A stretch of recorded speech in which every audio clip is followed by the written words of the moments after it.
La mansión Villalba siempre parecía perfecta desde fuera. Las ventanas iluminadas, las cenas elegantes, los coches de lujo aparcados frente a la entrada.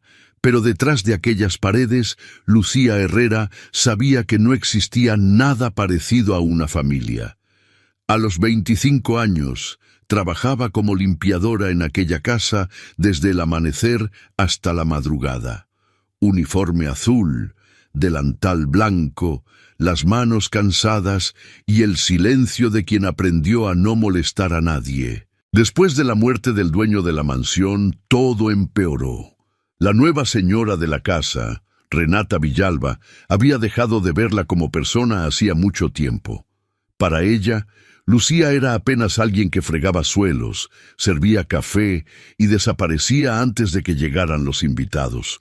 Y aquella noche, frente a todos, Renata mostró finalmente lo que de verdad pensaba. La lluvia empezaba a caer sobre Madrid cuando un joven apareció en la puerta principal de la mansión pidiendo algo de comer. Tenía la ropa mojada, las manos heladas y los ojos cansados de quien llevaba demasiado tiempo sobreviviendo solo. Renata lo observó unos segundos, luego levantó lentamente su copa de vino y sonrió. «Si quieres llevarte algo de esta casa, llévate a la limpiadora».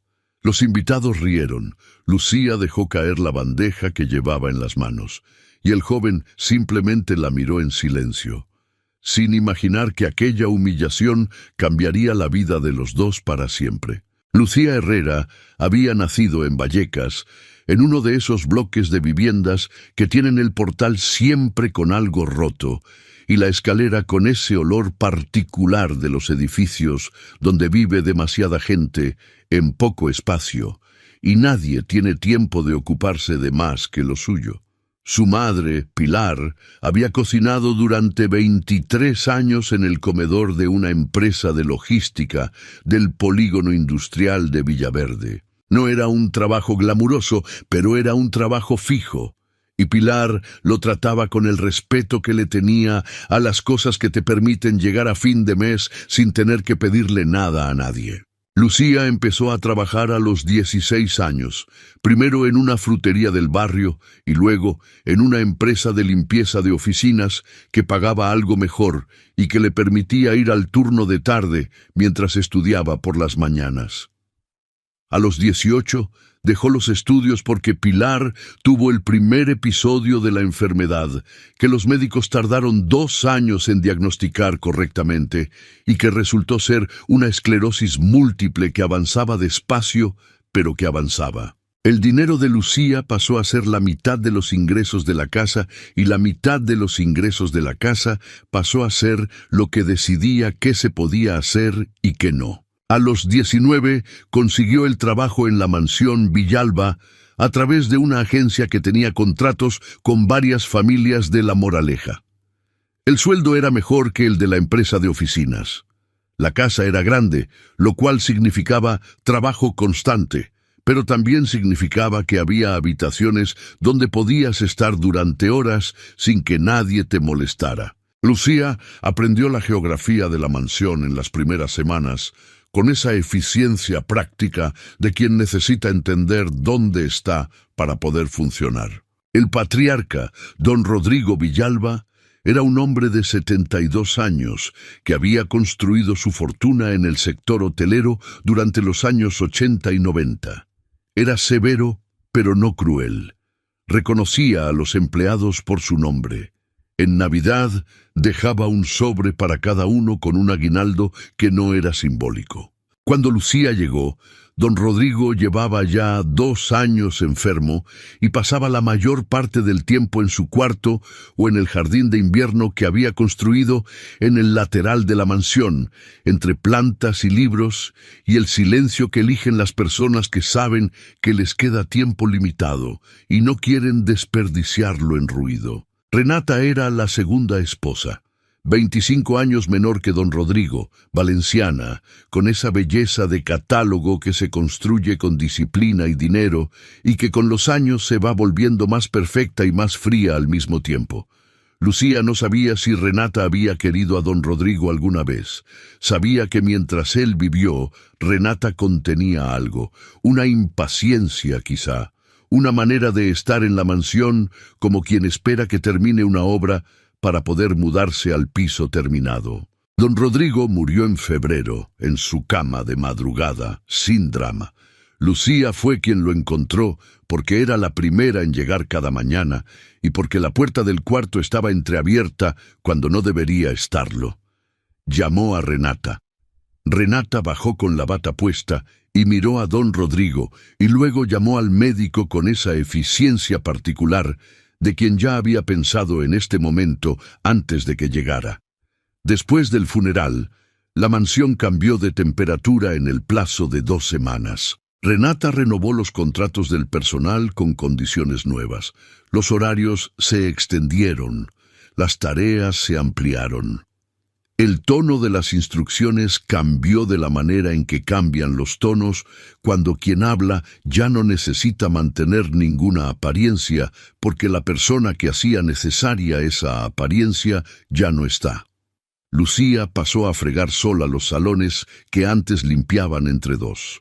Pasó a preparar el servicio de café en las cenas, aunque eso no era parte de sus funciones originales. Pasó a dormir en el cuarto del último piso, el más pequeño, que olía a pintura y que en invierno tenía una ventana que no cerraba del todo, y por la que entraba el frío de la moraleja con una persistencia que ninguna manta acababa de resolver. Renata criticaba con la eficiencia de quien ha encontrado un método que funciona. Nunca gritaba, nunca usaba palabras gruesas, lo hacía con comentarios que eran formalmente neutros, pero que llevaban debajo algo que no era neutro en absoluto. «Qué tosca eres, Lucía», dicho mientras miraba cómo ponía las tazas en la bandeja. «Tu madre al menos cocinaba», dicho sin ningún contexto que lo justificara. «No entiendo cómo la gente de tu barrio no aprende a hablar correctamente», dicho frente a 2 invitadas que sonrieron con esa incomodidad de quien no quiere estar en ese momento, pero tampoco va a contradecir a la anfitriona. Lucía aguantaba. Tenía 22 razones para aguantar, que era el número de euros que le costaba al mes la medicación de Pilar después de que la cobertura de la Seguridad Social dejara de financiar uno de los tratamientos. 22 euros, que en la economía de su madre eran la diferencia entre el tratamiento completo y el tratamiento incompleto. Y luego estaba la otra razón, que era más difícil de nombrar pero que también estaba. La razón de que salir de allí significaba volver a empezar, y volver a empezar a los 25 significa explicar por qué dejaste el trabajo anterior, y la explicación de por qué dejaste el trabajo en la mansión Villalba no era fácil de formular sin que sonara a queja de empleada difícil. Así que se quedaba, y limpiaba, y servía el café, y desaparecía antes de que llegaran los invitados importantes, que es lo que Renata le había dicho explícitamente que hiciera, que cuando hubiera visitas de categoría, ella no debería estar a la vista. La noche de la fiesta benéfica fue un jueves de octubre. Renata organizaba estas cenas 2 veces al año. Las llamaba benéficas porque había un porcentaje de los ingresos que iba a alguna fundación cuyos estatutos Lucía nunca había tenido curiosidad de leer. Pero principalmente eran reuniones de la élite madrileña que servían para mantener las relaciones que hacen que los negocios funcionen y que tienen la ventaja añadida de que todo el mundo sale con la sensación de haber hecho algo bueno, aunque principalmente hayan comido bien y hablado de lo suyo. Lucía había estado preparando la mansión desde las 8 de la mañana. Flores, mantelería, vajilla, la cocina trabajando desde el mediodía con el catering que Renata había contratado para 50 personas. A las 8 de la tarde los invitados empezaron a llegar y Lucía desapareció hacia la cocina de servicio, como le habían indicado, salvo cuando era necesario llevar bandejas desde la cocina hasta el salón y volver a desaparecer. Llevaba una bandeja de copas a las 10:15 cuando escuchó el timbre de la puerta principal. Los porteros abrieron. En el umbral había un joven con la ropa mojada por la lluvia que había empezado media hora antes. Ropa oscura, mochila pequeña al hombro, el pelo pegado a la frente. No era agresivo, no gesticulaba. Solo estaba de pie en la puerta con esa postura de quien ya ha aprendido que la postura importa cuando pides algo y que conviene no ocupar más espacio del estrictamente necesario. Dijo que si podían darle algo de comer. El portero lo miró y miró hacia el salón buscando instrucciones. Renata había escuchado el timbre y se había acercado al vestíbulo con la copa en la mano. Miró al joven con esa expresión que tienen las personas que calibran a los demás por una escala que solo ellas conocen, y que en este caso tardó menos de 3 segundos en llegar a su conclusión. El salón quedó en silencio. Renata levantó la copa ligeramente. «Si quieres llevarte algo de esta casa, llévate a la limpiadora». Hubo una fracción de segundo antes de que llegaran las risas. No todas las personas rieron. Había en el salón gente que bajó la vista o que miró hacia otro lado. Pero las que rieron con la comodidad de quien está en casa y puede permitírselo. Lucía estaba a 4 metros con la bandeja en las manos. Oyó la frase, procesó la frase, luego procesó el silencio que la siguió, y luego las risas, y luego el hecho de que Renata la miraba con esa sonrisa particular que tenía cuando había conseguido algo que quería conseguir. La bandeja cayó. No fue un gesto dramático, fue simplemente que los dedos dejaron de sujetar. Las copas se rompieron en el suelo de mármol con ese sonido que tiene el cristal cuando se rompe en una habitación en silencio, que es más limpio y más definitivo que cualquier otro sonido. Lucía no recogió los cristales, subió las escaleras hasta el cuarto del último piso, abrió el armario, sacó la bolsa de tela que usaba cuando llegaba cada lunes con la ropa para la semana y la fue llenando con lo que era suyo. Unas camisas, unos vaqueros, el libro que había empezado 3 semanas antes y que no había podido terminar porque siempre había algo que hacer antes de leer. La fotografía de Pilar que tenía en la mesilla, una foto de hace 10 años donde su madre sonreía con esa sonrisa que la enfermedad todavía no había afectado. El dinero que tenía en el sobre debajo del colchón, que eran 240 euros, el ahorro de 2 meses después de pagar todo lo que había que pagar. Bajó las escaleras. El salón seguía con los invitados. Alguien había recogido los cristales. Renata hablaba con un grupo junto a la ventana y no miró cuando Lucía cruzó el vestíbulo. El joven de la mochila seguía en el umbral de la puerta, que el portero no había cerrado del todo, como si tampoco él supiera exactamente qué hacer con la situación. Lucía pasó por delante de él y siguió caminando. Se oyeron sus pasos en el camino de entrada. La lluvia había bajado de intensidad y era ahora esa llovizna fina de Madrid que no moja de golpe, pero que en 20 minutos deja el pelo completamente empapado. Después de unos segundos, escuchó pasos detrás de ella. Se giró. El joven la seguía a 3 metros de distancia. No corría. Caminaba con esa manera que tienen las personas acostumbradas a moverse por la calle, con la cabeza ligeramente baja y el peso del cuerpo hacia adelante. «No te conozco», dijo Lucía. «Lo sé», dijo él. «¿Por qué me sigues?» El joven pensó durante un momento. «Porque tú eres la única persona en esa casa que no se rió». Lucía lo miró. Luego miró la calle oscura delante de ella y la mansión iluminada detrás. «No tengo a dónde ir», dijo. «Yo tampoco», dijo él. «Pero conozco un sitio donde no llueve». Se llamaba Daniel Vega y tenía 28 años y llevaba casi 3 viviendo en la calle, que era una de esas frases que cuando la dices parece que lo explica todo y en realidad no explica casi nada, porque 3 años en la calle son 3 años de decisiones pequeñas y grandes, y días que se parecen y noches que no, y una acumulación de cosas que van pasando y que en conjunto, construyen una vida que nadie habría elegido, pero que se convierte en la tuya de todas formas. Sus padres habían muerto cuando él tenía 16 y 18 años. El tío que asumió su tutela era el tipo de familiar que aparece cuando hay algo que heredar y desaparece cuando lo que hay que hacer es simplemente estar.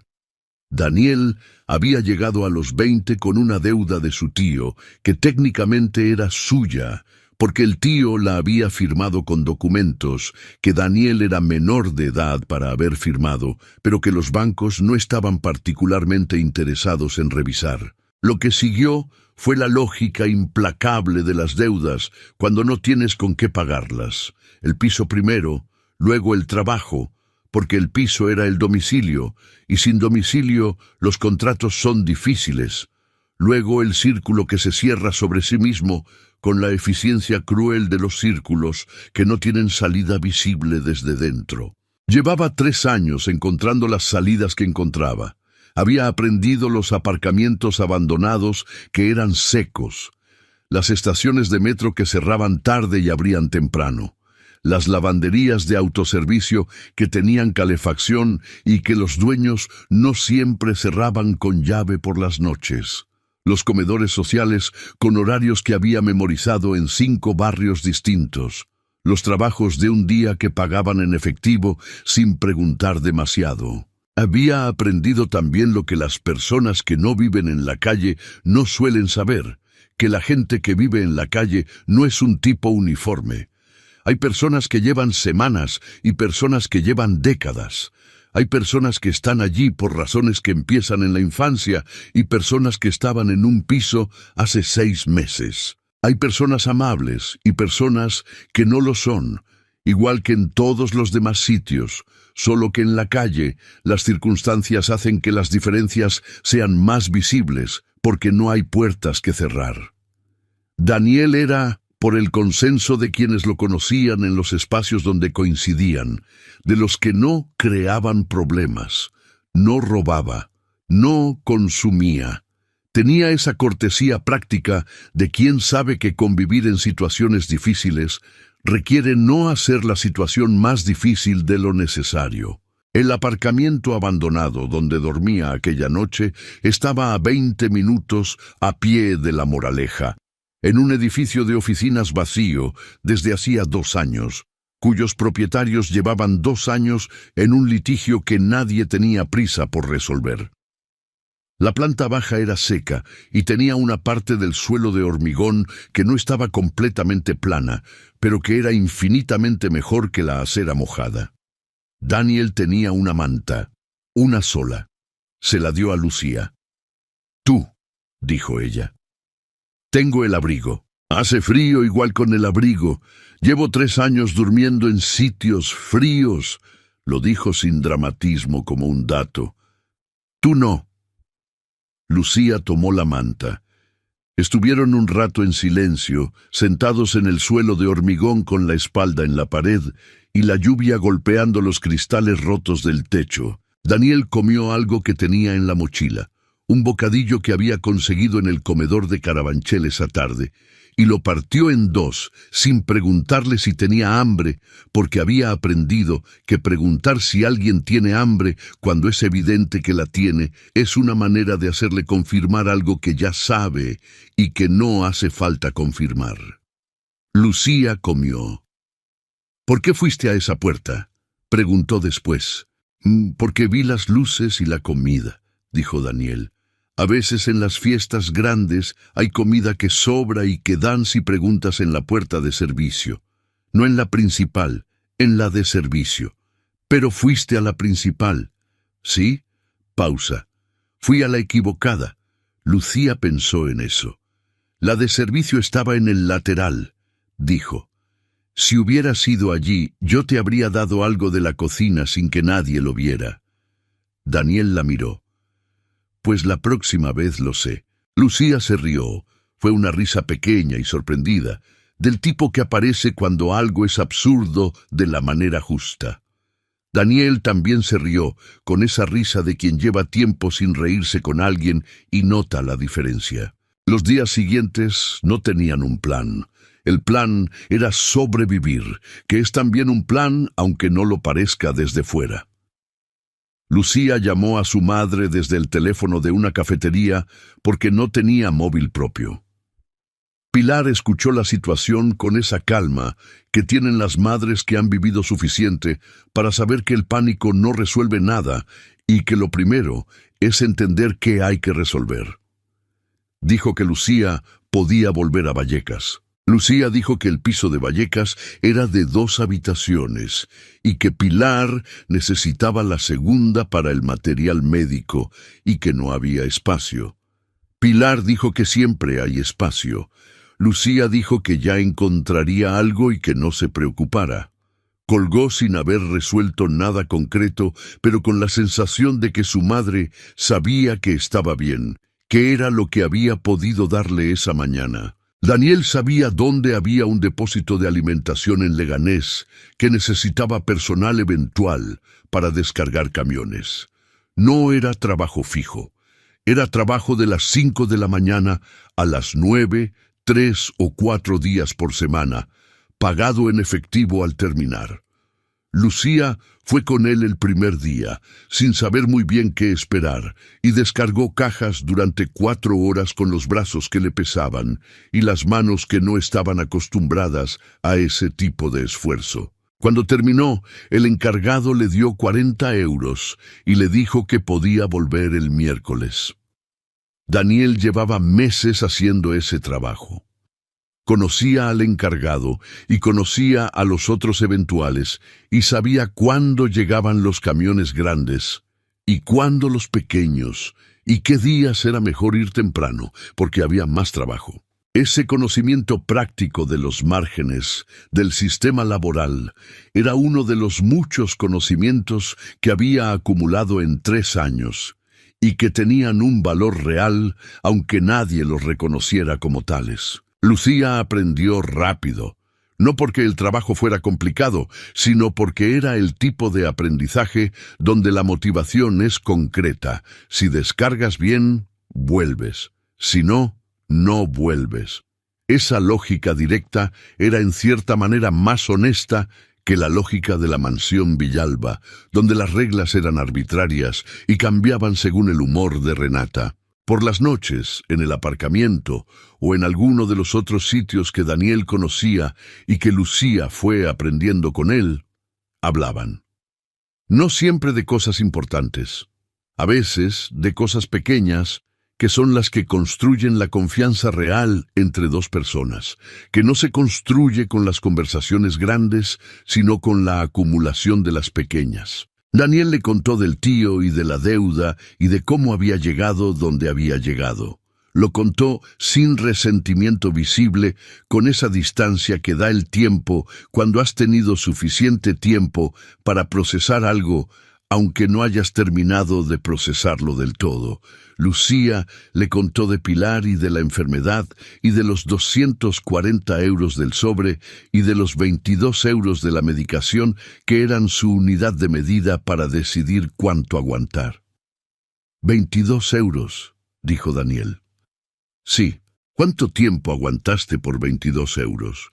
6 años. Daniel miró el techo del aparcamiento durante un momento. ¿Y ahora? Ahora no sé, dijo Lucía, pero sé que no vuelvo. ¿Estás segura? Sí. ¿Aunque no tengas trabajo fijo? Aunque no tenga trabajo fijo, Daniel asintió. Bien, dijo, con una voz que era simplemente eso, bien, sin elaboración. Lo que ocurría en la mansión Villalba, mientras Lucía y Daniel construían su nueva rutina en los márgenes de Madrid, fue llegando a ellos en fragmentos, de la manera en que llegan las noticias cuando ya no estás dentro de algo, pero el algo sigue existiendo. Consuelo, una de las cocineras de la mansión que había trabajado con Lucía durante 3 años y que tenía el número de Pilar en el teléfono, llamó a Pilar para saber si Lucía estaba bien. Pilar llamó a Lucía. Lucía llamó a Consuelo desde la cabina de la cafetería. Consuelo dijo que la noche de la fiesta había sido el final de algo que llevaba tiempo acumulándose, que varios invitados habían hablado de lo que Renata había dicho, que en el círculo social donde se movía Renata, la historia había circulado con esa velocidad que tienen las historias que hacen que la gente se sienta incómoda aunque ría en el momento. Que algunos socios de negocios de don Rodrigo, que todavía tenían relación con la empresa familiar, habían empezado a hacer preguntas sobre la gestión que Renata llevaba desde la muerte del patriarca, y que había algo más. Renata había contratado a un nuevo gestor financiero en septiembre, un hombre joven, muy recomendado, que había llegado con credenciales impresionantes que resultaron ser parcialmente falsas. Parcialmente en el sentido de que los títulos existían, pero los años de experiencia que decía tener no correspondían exactamente con lo que se podía verificar. Las decisiones que había tomado en 2 meses habían generado pérdidas en 2 de las inversiones principales de la familia. Y había una cuenta en un banco que no era el habitual de la empresa, que tenía movimientos que los auditores que don Rodrigo había contratado de por vida y que seguían teniendo acceso a los libros por cláusula del testamento, habían identificado como irregulares. Lucía escuchó todo esto desde la cabina de la cafetería, con el teléfono en la mano y el ruido de la calle detrás. «¿Por qué me cuentas esto?», preguntó. «Porque pensé que querrías saberlo», dijo Consuelo. «Y porque hay algo más». «¿Qué?». «Los auditores necesitan hablar con alguien que conozca la estructura doméstica de los últimos 5 años, gastos de la mansión, proveedores, pagos en efectivo que no están en los libros de la empresa, pero que afectan a los activos del patrimonio personal». Pausa. «Don Rodrigo confiaba en ti para esas cosas, Lucía. Tú gestionabas los pagos domésticos desde hace 2 años. Tienes información que ellos no tienen». Lucía no respondió enseguida. «¿Renata sabe que los auditores quieren hablar con alguien?». «Renata está en Barcelona esta semana. Vuelve el lunes». Era jueves. Lucía le contó a Daniel esa tarde, sentados en los escalones de un parque de Vallecas, porque habían ido a ver a Pilar y después habían salido a caminar, con esa manera que tienen 2 personas de hacer algo juntas, cuando no hay un plan específico. Pero estar en movimiento es mejor que estar quietos. Daniel escuchó. «¿Qué quieres hacer?». «No lo sé todavía». «¿Qué necesitarías para hablar con esos auditores?», Lucía pensó. «Necesitaría revisar las notas que tengo. Cuando gestionaba los pagos domésticos, apuntaba todo en un cuaderno porque me parecía importante tener registro propio. El cuaderno está en el cuarto del último piso de la mansión». «¿En el cuarto que era tuyo?». «Sí». «¿Lo dejaste allí cuando te fuiste?». «Sí». «No pensé en él. Solo cogí lo que era claramente mío». Daniel miró sus manos durante un momento. «¿Hay alguien en esa casa que te deje entrar a recogerlo? Consuelo tiene llave de la puerta de servicio». «¿Y Renata está en Barcelona hasta el lunes?». «Eso dice Consuelo». Daniel la miró. «Entonces tienes hasta el lunes». Entraron a la mansión el viernes por la mañana, con Consuelo, que los esperaba en la puerta lateral de servicio con la llave, y una expresión de alguien que está haciendo algo que cree correcto y que no está completamente segura de que sea correcto, pero que lo hace de todas formas. La mansión sin Renata tenía una temperatura diferente, más silenciosa, menos tensa, como los edificios cuando la persona que define su atmósfera no está. Lucía subió al cuarto del último piso.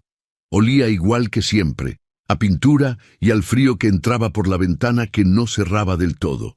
La cama estaba igual, el armario vacío, y en el cajón de la mesilla, donde lo había dejado sin pensar porque era parte del mobiliario de su trabajo, el cuaderno azul con las tapas de plástico donde había anotado durante 2 años cada pago, cada proveedor, cada transferencia que había gestionado para los gastos domésticos de la mansión. Lo abrió. Las páginas estaban llenas de su letra pequeña y ordenada, fechas, importes, nombres, conceptos, 2 años de la economía doméstica de los Villalba, registrada con la meticulosidad de alguien que sabe que los registros son la única protección que tiene alguien en su posición. Daniel esperaba en el pasillo del último piso. Cuando Lucía salió con el cuaderno, él asintió sin preguntar nada. Bajaron juntos. Los auditores los recibieron el lunes en una oficina del centro. Eran 2 personas con la expresión seria de quien trabaja con números que no cuadran y que necesita que alguien les explique por qué no cuadran. Lucía puso el cuaderno sobre la mesa y explicó durante 2 horas con la claridad de quien conoce bien lo que sabe.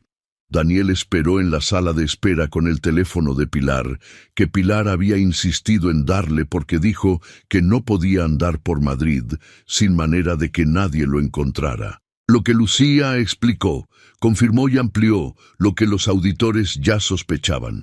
Había pagos en efectivo que correspondían a servicios que no existían. Había proveedores que habían facturado 2 veces por el mismo trabajo. Había una cuenta bancaria personal a nombre de Renata que recibía transferencias del presupuesto doméstico catalogadas como gastos de mantenimiento. El gestor que Renata había contratado era parte de la estructura. Los auditores entregaron su informe a los herederos legítimos de don Rodrigo, que eran 2 hijos de su primer matrimonio, que vivían en Barcelona y que habían estado en litigio con Renata por el testamento desde el mes siguiente a la muerte del patriarca. El informe de los auditores, con el cuaderno de Lucía como documentación central, fue determinante para la resolución del litigio. Renata Villalba perdió el acceso a la mansión en marzo, por resolución judicial. El gestor financiero fue denunciado. La cuenta bancaria personal fue bloqueada. Lucía no vio ninguna de esas resoluciones en directo. Las supo después, a través de Consuelo, que le mandaba mensajes cuando había novedades con la brevedad informativa de quien sabe que la otra persona quiere los hechos sin adorno. Para entonces, Lucía y Daniel llevaban 2 meses en un ritmo que era distinto al del aparcamiento de las primeras semanas. Habían encontrado una habitación en una casa de huéspedes en Carabanchel, cerca de Pilar, con una propietaria llamada Amparo que alquilaba por semanas y no pedía más garantías que la primera semana pagada por adelantado. Era pequeña y tenía el baño compartido y la calefacción funcionaba con la irregularidad de las calderas viejas. Pero era fija. Tenía una dirección. Con una dirección, Daniel pudo abrir una cuenta bancaria. Con la cuenta bancaria pudo formalizar el trabajo del depósito de Leganés que hasta entonces había cobrado en efectivo. Con el trabajo formalizado en marzo, Daniel consiguió un contrato de 3 meses como mozo de almacén en una empresa de distribución en Fuenlabrada. Era temprano, físico y mal pagado.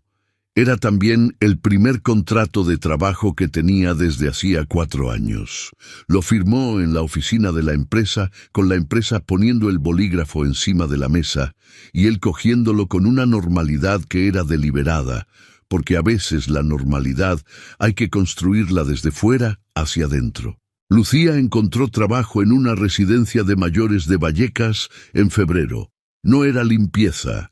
Era auxiliar de atención a residentes, un trabajo que requería un certificado que ella no tenía, pero que la responsable de la residencia, una mujer de 45 años llamada Remedios, que llevaba 20 años en el sector, le ofreció con la condición de que hiciera el curso online mientras trabajaba.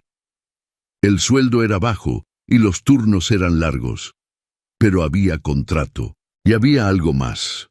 Había un trabajo que ella elegía en lugar de aguantar. Pilar conoció a Daniel en marzo, en el piso de Vallecas, un domingo para comer. Pilar hizo cocido, porque era lo que hacía cuando había alguien a quien quería recibir bien, con los garbanzos que compraba en la tienda del barrio, que eran más caros que los del supermercado, pero que según Pilar eran la diferencia entre un cocido y el cocido. Daniel llegó con 2 naranjas, porque era lo que podía traer, y Pilar las recibió con la misma ceremonia con que habría recibido 2 botellas de vino caro, porque era el tipo de persona que mide los regalos por la intención y no por el precio. Comieron los 3 con Lucía, hablaron de cosas sin importancia que eran también cosas con importancia. Pilar le preguntó a Daniel por su familia, y Daniel contó lo del tío y la deuda con la misma economía de palabras de siempre, y Pilar lo escuchó sin el tipo de reacción de lástima que Daniel había aprendido a identificar y que le incomodaba. Pilar simplemente asintió y dijo que los tíos a veces fallaban más que los padres, y que eso era una pena, pero que al menos él había llegado hasta allí, y aquí había cocido. Daniel se rió. Lucía lo miró desde el otro lado de la mesa. Era la primera vez que lo veía reírse así, con esa risa abierta que no estaba calculada ni contenida. La risa de alguien que está exactamente donde está y no está pensando en ningún otro sitio. En junio, con el contrato de Daniel renovado y el certificado de Lucía obtenido, y el trabajo en la residencia confirmado indefinido, encontraron un piso pequeño en Carabanchel, a 10 minutos andando del piso de Pilar. 2 habitaciones, cocina pequeña, una terraza que era más bien un balcón, pero que tenía espacio para 2 sillas y una maceta si uno era optimista con el concepto de espacio. Pagaron la fianza con los ahorros de 4 meses y firmaron el contrato un martes por la tarde en la notaría con los mismos bolígrafos que ponen para todos y que tienen ese plástico gastado de los objetos de uso colectivo. Salieron a la calle con las llaves. Eran 2 llaves en un llavero sin ningún adorno, del tipo que dan en todas las ferreterías de España. Lucía las miró durante un momento en la mano. «Primera vez», dijo. «¿Qué?» «Primera vez que tengo llaves de un sitio que es mío». Pausa. «Mío de verdad, no prestado, no de la empresa». Daniel la miró. «Mío de verdad también». Caminaron hacia el piso nuevo por las calles de Carabanchel con las llaves en el bolsillo, y el verano de Madrid llegando desde el sur, con ese calor que en la ciudad tiene un sabor particular, a asfalto y a tilo, y a las terrazas que se llenan en cuanto el sol baja lo suficiente para que sentarse fuera sea un placer en lugar de una resistencia. La mansión Villalba seguía en La Moraleja. Los hijos de don Rodrigo habían retomado el control y estaban renovando la gestión con la lentitud que tienen los procesos que vienen después de los litigios. Consuelo seguía trabajando allí y mandaba mensajes de vez en cuando con actualizaciones que Lucía leía sin el dolor que habría sentido unos meses antes. Renata vivía en un piso en el barrio de Salamanca, con lo que le habían dejado los acuerdos judiciales, que no era poco, pero que era infinitamente menos que lo que había esperado cuando calculó lo que calculó. Lucía no pensaba en Renata frecuentemente. Cuando lo hacía, era con esa distancia que da el tiempo y que no es exactamente el perdón, pero que tampoco es el rencor. Era simplemente el reconocimiento de que una persona puede ocupar 5 años de tu vida y luego no ocupar ninguno, sin que eso sea ni una traición ni un logro. Era simplemente que la vida se mueve y que tú te mueves con ella, o te quedas donde estabas. Lucía se había movido. Una tarde de julio, sentados en las 2 sillas del balcón, que era más bien un balcón que una terraza, pero que con las sillas encajadas y la maceta en la esquina tenía todo lo necesario, Lucía le preguntó a Daniel algo que llevaba tiempo guardando. ¿Qué habrías hecho si esa noche no hubieras salido de la mansión? Daniel pensó durante un momento. Haberme ido, dijo. Era lo que iba a hacer. Era tarde y había dejado de llover, y había un sitio seco a 20 minutos. ¿Y no habrías mirado atrás? Probablemente sí. Pausa. Porque tú eras la única persona que no se había reído. Y eso era algo. Lucía miró Madrid desde el balcón.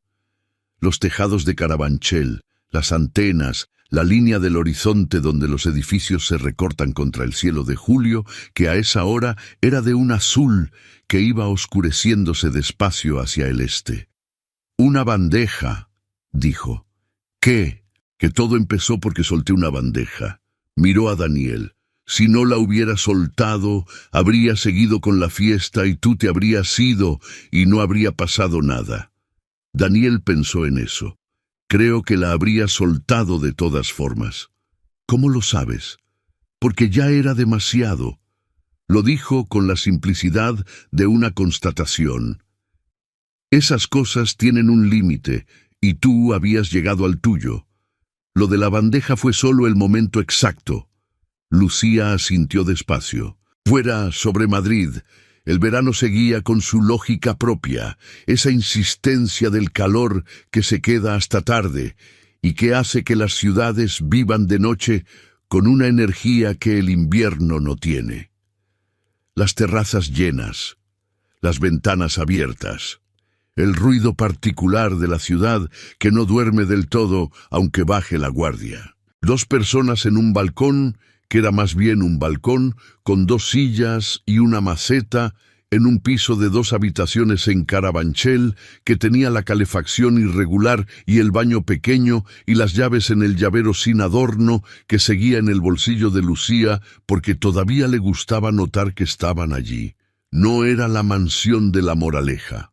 Era infinitamente mejor. Si esta historia te llegó, compártela con alguien que hoy necesite recordar que a veces el momento en que todo se rompe es también el momento en que empieza lo verdadero, que hay personas que llegan a tu vida por la puerta equivocada en el momento peor, y que la dignidad no se compra ni se hereda, se construye despacio con 40 euros del depósito de Leganés y una manta que alguien te da sin preguntarte si tienes frío, porque ya sabe que sí. Nos vemos en el próximo vídeo.